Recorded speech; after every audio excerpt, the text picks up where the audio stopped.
Mzee simama hapo. Chap chap, simama. Kwanza kaa chini. Unatoka wapi usiku huu? Nakuuliza unatoka wapi? Kaa chini. Kwanza kijana, kuwa na adabu. Uwezo kaniamrisha mimi nikae chini. Mtoto mdogo kama wewe.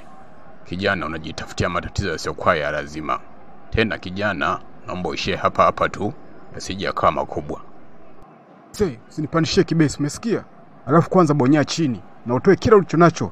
Fanya faster. Kijana, naona umekuja muda mwafaka kabisa. Sasa leo utashuhudia anavyokubadilisha kuwa kuku na kwenda kufanya kitoweo nyumbani. Vijana kama nyewe hovyo ndio watu nawapenda. Leo ndo utajua kwamba mimi ni mzee au mimi ni nani. Subiri. Kitoweo? Mzee, acha basi. Yaishie tu hapa mzee wangu. Sitaki kabisa usinibadilishe kuwa kuku. Samahani mzee wangu. Kijana, siwezi kutengua maamuzi yangu. Nilichokisema ndicho hicho. Ngoja nifanye mambo yangu hapa, tukutane kwenye sinia la awali.